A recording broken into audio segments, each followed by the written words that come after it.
वो है कि आप कि बकरी फार्म पर आपके पास क्या क्या उपकरण होने चाहिए। ये फीडर जिसमें हम भूसा दाना और उसके साथ साथ हरे चारे का इंतजाम करते हैं कि हम नीचे की तरफ भूसा दाना डालते हैं। ये दंताली, इससे हम भूसे को कलेक्ट करते हैं। ये बॉल है, इससे भूसे को डाला जाता है और इस भूरो कैंची तो कम से कम होनी चाहिए। उसके बाद एक ये खुर काटने के लिए ट्रिमर मशीन आपके पास हो कि वेइंग मशीन से आप अपने जानवर का रूटीन में वेट गेन कितना हो रहा है कितना नहीं हो रहा है उसके लिए वेइंग मशीन हो। पानी पीने के लिए, साफ पानी के लिए आपके पास चारा, हरा पत्ती काटने के लिए आपके पास इस तरह का कोई इक्विपमेंट टूल होना चाहिए। डिवॉर्मिंग जब हम करते हैं तो बाड़ी की डिवॉर्मिंग हम ये 4 फ्लेम बर्नर है हमारे पास, इसको गैस से कनेक्ट करके और उसको बाड़ी की डिवॉर्मिंग करते हैं पूरे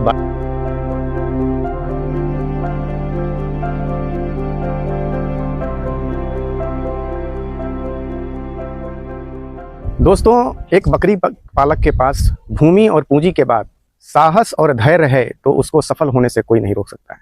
स्वागत है दोस्तों मालवा गोट फार्म दतौदा, जिला इंदौर, मध्य प्रदेश में। मैं मोहम्मद शाहिद हुसैन।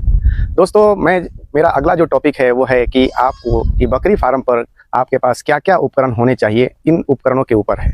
तो आपको मैं सीधे लिए चलता हूँ कि हमको जिन जिन उपकरणों की ज़रूरत पड़ती है थोड़ा थोड़ा उसके बारे में ब्रीफ डिस्क्रिप्शन देता जाऊँगा और बताता जाऊँगा। आप आए। सबसे पहले हमको एक बकरी पालक के पास फीडर की ज़रूरत पड़ती है। अगर शेड बना लिया तो ये फीडर है हमारा।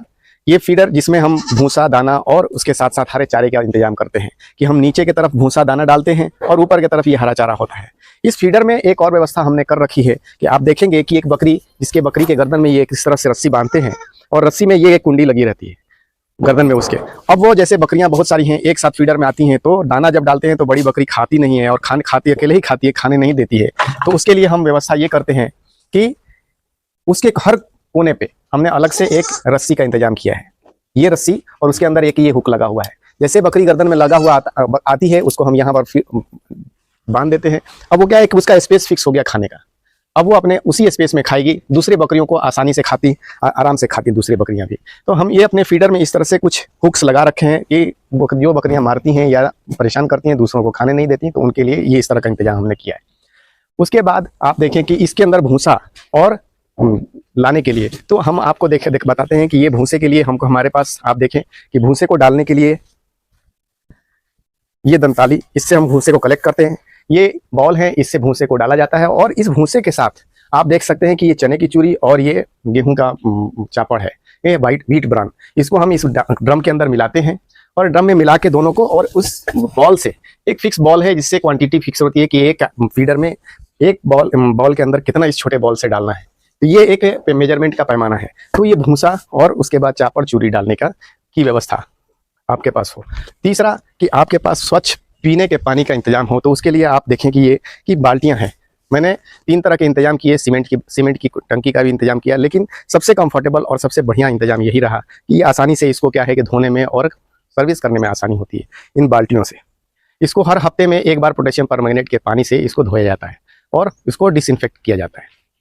उसके बाद आप देखिए कि ये चारा लाने के लिए गाड़ी है कि आपके पास ये इस तरह की गाड़ी हो कि आप खेत में ये गाड़ी चली जाए वहाँ और चारा काटा जाए और काटने के बाद इस गाड़ी में उसको लाके सर्व किया जाए। ये सर्विस एरिया में आके गाड़ी खड़ी हो जाती है और उसके बाद फिर वहाँ से उसको उसके फीडर में उसको डाल दिया जाता है। इसको चारा हरा पत्ती काटने के लिए आपके पास इस तरह का कोई इक्विपमेंट टूल होना चाहिए और हरा चारा काटने के लिए जैसे है रजका हुआ या दशरथ घास हुआ या जो भी घास है, इस तरह का इक्विपमेंट आपके पास होना चाहिए। दूसरा कि ये गाड़ी हुई। अब उसके बाद आप साफ सफाई में हमको जरूरत पड़ती है तो झाड़ू लगाने के लिए बागरा, इस तरह का ये ब्रूम झाड़ू, सफाई हो गई, इकट्ठा हो गया। अब उसके बाद इकट्ठा हो गया तो आपके पास ये स्पेड कुदाल होना चाहिए और इसमें उठाने के लिए कि इसमें उठा के इसको इसके अंदर भरने के लिए ये आपका हुआ व्हील बर, जो आपको आपकी मेंगनी को ये खाद के गड्ढे तक ले जाता है, भर के इसमें और खाद के गड्ढे तक ले जाया जाता है। ये बराबर करने के लिए आपके पास एक टूल है, ये जो हमारा लेवलर है। ये इसके साथ साथ आप देखें कि रस्सी आपके पास होनी चाहिए। ये रस्सी के साथ साथ ये हमारा एक टूल है जो आपके पास होना चाहिए, बडीजो। ये कास्टेशन का एक है, बहुत ही आसान मेथड होता है बडीजो से कास्टेशन के लिए कि जब 1.5 से 2 महीने के जब बच्चे हो जाते हैं उनको आपको जिनको बिजू बकरा नहीं बनाना है और तो उसमें खस्सी करके आदमी जब उनको रखता है तो आसानी से वो रखते हैं। उसके बाद हुआ कि आपके पास प्री प्रेगनेंसी डिलीवरी के टाइम, किडिंग के टाइम आपके पीछे के बाल, थाइज के बाल को काटने के लिए और भी बहुत सारे काम होते हैं, तो आपके पास 2 कैंची तो कम से कम होनी चाहिए। उसके बाद एक ये खुर काटने के लिए ट्रिमर, ये बहुत ही एफिशिएंट टूल है खुर को काटने के लिए। शर्त यह है कि आपको एक्सपीरियंस होना चाहिए। स्क्रीन पर देख रहे होंगे कि 75% लोग हैं जो कि लाइक तो करते हैं, पसंद करते हैं, लेकिन सब्सक्राइब नहीं करते हैं। तो दोस्तों ये मेरे लिए एक प्रेरणा का स्रोत भी होता है कि आप लोग सब्सक्राइब करते हैं। आप लोगों के पास ये वीडियो अगर पसंद करते हैं तो आप सब्सक्राइब जरूर करें, और आपके पास जब भी नया वीडियो आए तो उसको आपके पास उसका मैसेज या आपके पास उसका जो नोटिफिकेशन आ जाए आपके साथ। इसके बाद आपके पास ग्लव्स होने चाहिए। ये बकरों को ढकने के लिए आपके पास इस तरह से, बहुत सारी जगह पर मैंने इसे एक्सपेरिमेंट करके देखा कि जैसे ही बच्चा पैदा हुआ उसको दूसरे दिन से ही हम ऐसे ही खुला ओपन में, जैसे ये मेरे बच्चे हैं इनको छोड़ दिया। और कुछ एक्सपेरिमेंट मैंने किया कि बच्चे 10 से 12 दिन तक उनको ढक के रखा, मैंने फीडिंग के टाइम निकाला और वापस फिर ढक के दिया, तो उसके ग्रोथ में और ये ओपन जो है उनके ग्रोथ में काफ़ी ड्रामेटिक डिफरेंस है। जो ढक के रखे रहते हैं इस टोकरे के अंदर, तो उसमें उनका ग्रोथ ज़्यादा होता है एज़ कम्पेयर टू जो ओपन रहते हैं। इस वजह से मैं मेरा प्रैक्टिकल एक्सपेरिमेंट के बेसिस पे मैं इसको 12 से 15 दिन तक के बच्चों को ढक के रखता हूँ इस टोकरे के अंदर। आपके पास इस तरह का कैरेट्स होने चाहिए जो कि किड्स को रखने के लिए, और उसके अंदर इस तरह के बोरे होने चाहिए आपके पास की जो इसके अंदर बिछाया जा सके। साथ में इस तरह का जूट का बोरा आपके पास होना चाहिए इनको ढांकने के लिए परिस्थिति के हिसाब से। उसके बाद आपके पास इस तरह का ब्रश भी होना चाहिए फीडर की सफाई के लिए। कुछ डंडे आपके पास फार्म में है तो आपके पास डंडे भी होने चाहिए, कभी कोई जानवर आ गया तो उसके लिए आपके पास आपको डेडिकेटेड जगह पर रखना है कि आपको भागना नहीं पड़े। कुछ फार्म के एक दूसरे एक कॉर्नर पे, दूसरे कुछ कॉर्नर पे, इस तरह से कि कोई भी आदमी जब जरूरत पड़े तो वो डायरेक्ट उसी जगह पे जाए। आपके पास एक स्प्रेयर होना चाहिए। स्प्रेयर ये कि हम लोग क्या है कि जो दवा हम छींटते हैं उस दवा को छींटने के लिए जो प्रॉपर कंसंट्रेशन में मिला के, और इस दवा को हम दवा का छिड़काव बाड़े के अंदर करते हैं, बाड़े के बाहर करते हैं। और ये मल्टीपर्पज़ है। जैसे हमारे यहाँ पर जो पौधे लगे हुए हैं उन पौधों पे जो कीड़े लग जाते हैं उनके ऊपर भी इस दवा में इसका यूज़ करते हैं हम लोग। उसके बाद एक जो हमारे पास डिवॉर्मिंग का, जो बाड़े की डिवॉर्मिंग जब हम करते हैं तो बाड़े की डिवॉर्मिंग हम, ये 4 फ्लेम बर्नर है हमारे पास, इसको गैस से कनेक्ट करके और उसको बाड़े की डिवॉर्मिंग करते हैं हम। पूरे बाड़े की सिकाई कर देते हैं जिससे जो किसी चीज़ से कंट्रोल नहीं होता है फ्लीज का, किसी भी दवा से, वो इस 4 फ्लेम बर्नर से फ्लीज को कंट्रोल किया जा सकता है।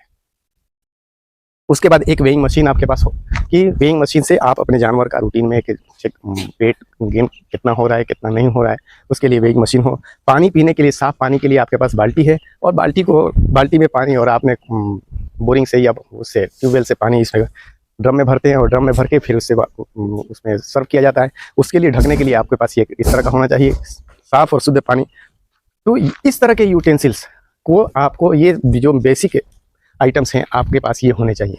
तो दोस्तों आशा करता हूँ कि ये वीडियो पसंद आया होगा, और अगर पसंद आए तो आप जरूर लाइक करेंगे। एक चीज़ और बीच में बताता चलूँ कि बहुत सारे लोग वीडियो को लाइक करते हैं और पसंद कर रहे हैं लेकिन सब्सक्राइब नहीं कर रहे हैं। तो मुझे आशा करता हूँ कि आप जिन लोगों ने भी नए लोग चैनल पे आए हैं तो इन्होंने सब्सक्राइब कर ही दिया होगा, और नहीं तो कर देंगे। आप लोगों से आग्रह है कि आप सब लोग सब्सक्राइब करें और दूसरे लोगों तक अपने इस वीडियो को पहुँचाने का माध्यम बने।